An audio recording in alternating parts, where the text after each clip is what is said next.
Hello, everybody. Welcome back to another EDH Deck Tech with Momo versus MTG. Today we'll be taking a look at Brion Stoutarm.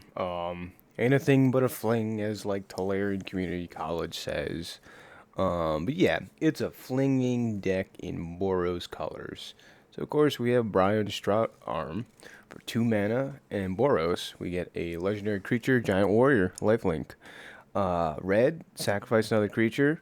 Brion Stoutarm deals damage equal to that sacrificed creature's power to target player. And again, since he's dealing the damage, you get the lifelink. So yeah, the bigger the creature, the harder they fall, the more life you gain, something like that. You know what to say. Funny thing about this guy, in my play group, he's been nicknamed the loaded gun, because Commander is a format with 3 other players, and you can be sitting at the table with a loaded gun, per se, with something like the 2 creatures in our deck. Serra's Avatar, of course, because Serra's Avatar's power and toughness are equal to your life total, and the nice thing about this, it's put in the graveyard, gets shuffled right back in, so beautiful creature here. So, you start Commander with 40 life. So if no one bothers you by the time you get this out, you're sitting on the battlefield with a 40-40. And flinging at someone else with 40 life kind of gains you 40, and they lose 40, and they're usually out of the game. So, I say it's a loaded gun with one shot, one bullet in it. So the fun part about this deck is if you have Brion Stoutarm out, when not summoning sick, you can then, threaten the table with, hey, don't attack me, or you're getting one of these creatures, flinged at you. And of course we have Soul of Eternity, which is another Serra's Avatar, but has Encore and doesn't get shuffled back in, so having a way to get one of these out of our deck and one from our graveyard, especially Encore, since they'll be going on each opponent, is really, really nice. So then let's go about how we're going to put this game plan into action. Start with the RAM package. Pretty low. I'd just like to start off by saying that this is a more powerful deck usually than it gets online pretty quick. So this is definitely the higher end of casual play, I'd say. So yeah, ramp package. I guess we have 8 pieces of ramp here. Not too much, because game plan is to, our CMC here, three, a little over 3. So we're not trying to, get too much mana. So we have your general signets, Boros, Arcane, and then you have your Soul Ring, Wayfarer Bauble, all the cheap ramp. And of course, my favorite package, the Land Tax Archaeomancer map package. Ramping from behind is also really nice. And the key behind this deck is ways that we can create tokens. So we can ramp a little bit with like a burst of Melitus. Search your library for a basic land, put it in hand, great. Create a 0 for a wall. Protects our life total, which is also important, because if the opponent is at more life than us, then we no longer have a gun triggered over their head. Per se, right? I keep using the gun term. That's going to be the fling effect. The fling effect to take them out. So, in other ways, incremental life gain, always something to be looking for in this deck. So really nice ramp package. Short, simple, yada yada. But we already took a look at the creatures. We have a simple draw package. And the nice part about this is it kind of fixes us too if we're in a crappy situation, like big score, faithless looting, thrill, unexpected, gives us treasure, counts as ramp. Also card draw with discard. Mainly what we're looking to do is to discard Serra's Avatar if we are stuck with it in her hand, because then thankfully we can shuffle it back in, because we usually don't want to be casting this, have done it before, but like not the general game plan. So, and also it's a free discard essentially, right? If we want to be discarding it to one of those effects. So those are nice to look out for. So then we can search it on later on. In particular, the card draw that's also creating tokens, very nice. So another card, seem friendly at the table. I like the Love Song of Night and Day. So you can create tokens, draw cards with an opponent, make friends. But the important part here is all the creature creation tokens, especially card draw thrown in really nice. So another discard outlet, Chivalry Alliance is in particular really good if you have Suck with the Serra Avatar in your hand, because you can create the token that you need, and then also draw cards later on. Fable, Modern Staple, just really good value token discard draw. So all these effects, and another All-Star in the Deck Prosper partnership. You can create tokens and then create treasures on top of it, tapping your tokens. So we don't really care about what kind of token it is, so long as it's a token creature. Card ends, same idea. You get 2 draw cards, create a token. So those effects, really nice. All we need is one to go into the main game plan here, which I'll jump right into. Something of a polymorph effect, or the polymorph effects that are in red in particular, because originally I had blue running this deck, but it's just good enough with, Boros colors. It was a Jeskai deck, and now it's just a Boros deck with especially Brion as the commander. So a Fling into command zone is a little bit better, I think, in my eyes. So we have effects like Transmogrify. So these effects here, exile, destroy, whatever it says, target creature. It can be a creature token, which is why we're creating that token. That creature's controller reveals cards from the top of the library until they reveal a creature card. That player puts that card in the battlefield, then shuffles the rest into their library. So, if we have, one of these 1/1s, cast Transmogrify on it, we only have 2 creatures. So usually you can skip ahead depending on your play group.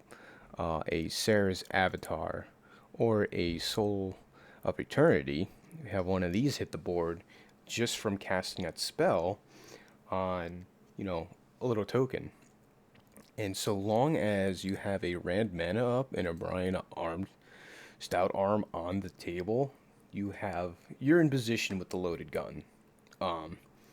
And I like to play where you sit back and you let the other players, think about how they're going to deal with this. Sometimes someone takes the initiative, be like, I'll bite the bullet, right? And try to either remove one of them. So then you just fling it at their face and then carry on with the game. While gaining life on top of it until you can do it again. So life gain is pretty important because you can only take one person out at a time, which is an unfortunate part of the deck. But, circling back to our polymorph effects, we have Shifting Shadows, which is a little bit slower. But if you have this on the token, it's basically a guaranteed polymorph on your next turn. Where you will reveal until you hit a creature card.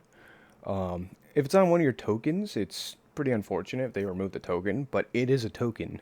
You're not getting 2 for 1 really, unless they get rid of Shifting Shadows.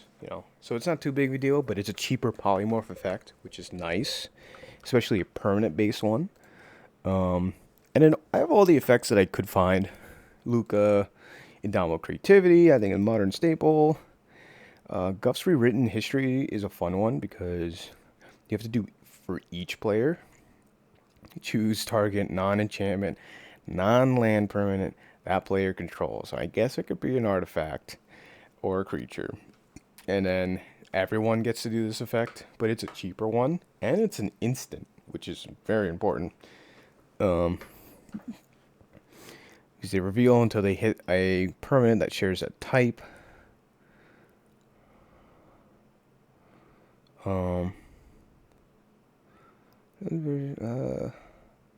Those permanents only shuffles into light. Each player who controls one of those permanents exiles cards from the top of their library until they exile a non-land card.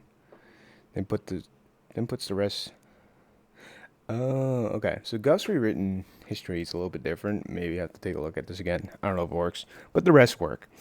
I've heard transformations gets cheaper for each opponent, and you can do two creatures, either on yourself or opponents. But you can get both Serra's Avatar and Soul of Eternity out. Get out transformation. You can get other, not just your creatures, but other permanents as well. Especially at the mana rocks early on that already did their job. So 8 polymorph effects, maybe 7 true polymorph effects. Pretty good. And then the rest of the deck is just filled with stuff that helps his game plan along. So 1,000 Year Elixir and Lightning Greaves, especially these two, haste, and you get to do it again potentially. Multiple polymorph effects, 1,000 Year, and you get to fling right away as well. So those are nice to have. And then there's the backup, condition with something like a Power Matrix. Gives target creature +1, flying, first strike, trample, all the beautiful stuff. You slam this on your Serra's Avatar. It's gonna be trying to get through. And sometimes you could double up the longer the gun stays out. And if you can swing with it with the Power Matrix out, so you can at least maybe hit somebody and then fling it, you could potentially take 2 people out, which is really nice. So yeah, going down from there, let's just start with board wipes. You run 5 board wipes is a higher number, which is fine because we have 3 creatures, including your commander, and half the time we don't need the commander with the fling effects. Blasphemous Act, Farewell, Exile, all the nasty stuff. Terminus is another fun one I like because, they do try to, if it's worst case you have to board wipe with your stuff out, at least it's going back into your deck, which is fine. Challenger's Ignition is a fun one. This one just kind of just wins the game half the time because it's a board wipe and then also hits the opponent, especially, Serra's Avatar 40/40, whatever your life total is. You'll be doing that to all your opponents and their creatures. I've won games with just this card on its own. Sunfall is a fun one because it creates another big creature later on based on the number of creatures exiled, so you can fling the Phyrexian Incubator token later on. So extra doubly good stuff. And then yeah, besides that, it's a fun deck to pilot, that's for sure. For your opponents, they're gonna say I hate your deck. But a fun interaction if you have a Mimic Vat, and you get rid of in particular looking Soul of Eternity. You could tuck it under Mimic Vat, of course, and then for 3 mana, give a haste Soul of Eternity every turn, which is kind of disgusting. You could be flinging that. And another great one, I think, which is more of a fun card, is Fair's Shield here. All damage that we dealt to you is dealt to equipped creature instead. So the great part about this is 40 life, or whatever your life total is at. I keep saying 40, but your life total, that's how much damage this thing can take. I mean, way around, of course, Death Touch. Someone has a Death Touch, or it's going to be a sad day for one of these creatures. Yeah, and then we want things that protect our game plan. So, a fun one, Bolt Bend. Of course, you can put the free Bolt Bend in the deck. So it's a decent amount more expensive, but I think this is just good enough for 1 red mana usually, because you usually have a creature with greater power of 4, namely your commander 2. You can change the target of a single spell or ability. So someone's trying to, especially the exile effects, on your stuff, it's really detrimental to the game plan. So if you Uno reverse that onto one of their creatures or something, it's really nice. Same thing, Wild Ricochet. So you can choose new targets for the instant or sorcery, then copy the spell, choose new targets. So you double up on their removal they're trying to do to you. You know,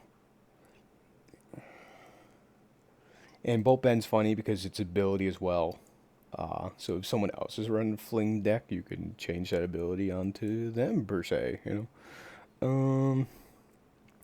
And a personal favorite one of my cards here, Pull from Eternity, which is really nice protection because, you know, if they do happen to get that exile creature off effect and you're out of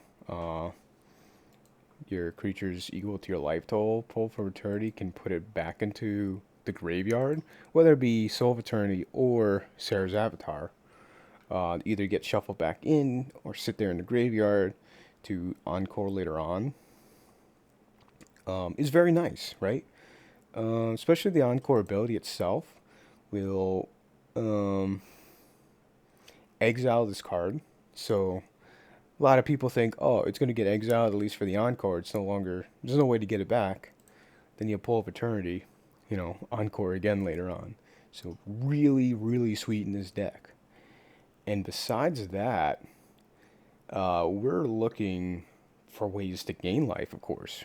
So we have both the Angelic Chorus and the Noble Purpose effects. So Angelic Chorus is usually the one I would be trying to play first, since it's going to get immediate value if we polymorph into one of our life total equivalent creatures, because essentially we're just going to double our life, right? And with Soul of Eternity, with Encore, you're be getting a ton of life because it's going to double, double, double each time. And then furthermore, the equipments that give trample and lifelink, like Lockstun, Warhammer, Slam Dunk, because you'll be gaining life equal to your life total when it deals damage, right? Like, these effects are very powerful. So even if you take one player out and you have to sacrifice Fire the Gun early, you at least have a way to stay alive. You know, the ways around that, of course, are the infect sources or the commander damage, which hopefully you'll take those targets out first. And a Noble Purpose. This one accrues value because it has to deal combat damage, so not immediate. You gain that much life. Great, great, great. Shadow Spear, trample lifelink. Beautiful. Also removes hexproof, indestructible. Nice added utility. And Soul of Grace is a one-shot, right? Especially early on. If they have been chipping away at you, you can at least try to stabilize with Soul's Grace. Yeah. And in all the other ways, we have backup like Fling effects. So Fling itself and the Dumodal Land, Kazul's Fury. Oh, very nice. Sacrifice, deal damage to its power. Soul's Fire, same idea. And Worthy Cause is the Uno reverse of just sacrifice and gain life equal to its toughness. And it has buyback, so you can do this multiple times, which is nice. But just able to, just in case, you know, hey, I need to gain my life, let's do it. Worthy Cause is repeatable on that front. I said for board wipes 5, I guess it's 6, because White Sun's Twilight will eventually do it, but again, it creates a ton of tokens, which you can polymorph later on. So, board wipe with token creation upside, always very good. And then we have decent amount of spot removal. Angel Purge gets rid of anything. Chaos Warp, same deal. Another card I've been sneaking to a lot more decks. Exercise the Imperfect, instant. Gets exiles is the important part. Any non-land permanent. They incubate equal to its mana value. Usually it's not super important. You know, if it's a 5-drop, they can later make a 5/5 for 2 mana. Great. But gets rid of anything, which is, you know, I think a little more upside than Generous Gift. Because they're already getting baseline 3/3. So, pick your poison. Of course, Swords and Vanablast, nice staple. Furthermore, we do want to run a couple tutors, you know, besides the polymorph. I guess you can, you know, argue those are just tutor for the creature you want, right? Sunforger, you know, a lot of people know about this card. Very nice for instant speed Fling, which is nice to have on deck. but there's also other neat interactions where you can instant speed bolt bend with a Sunforger out, so very nice. Open Armory is going to grab one of our nice equipments here that gains life or just protection from us, because protecting our life total again is very important because it essentially equates to our damage. And then the enchantments, tutors or artifacts, but I like to grab the enchantments because there's definitely some fun ones in the deck. Yeah, for sure. Those are nice to have. And the last token creators just on their own, which are all really nice. Urabrask is repeatable. Token creation also gives you Hasty Boy, the Fling maybe. So, yeah. This covers the deck. A nice quick one. Usually quick games too with this deck. So, this covers mostly everything. And a couple more things I like to point out. Just in the land base, usually the last thing I touch on is the lands that create tokens. Very nice. So keep the option to create a token anytime because we have so many polymorph effects that we do want to have tokens on hand. Dwarven Mine's another one. We need 3 other mountains, but at least it creates a 1/1 dwarf if we do. And then Sokusen, Crucible of Defiance. Create 2/1s. Cost less per legendary that we have. So, yeah. War Room, card draw. This touches on most of the things the deck wants to do. If you want to take a look yourself, deck link description will be down below, and then also the like, subscribe button are also there. So if you did enjoy the content, please consider leaving one of those or both of those. And without further ado, this has been Momo versus MTG. Yeah, I'll see you on the next one. Take care.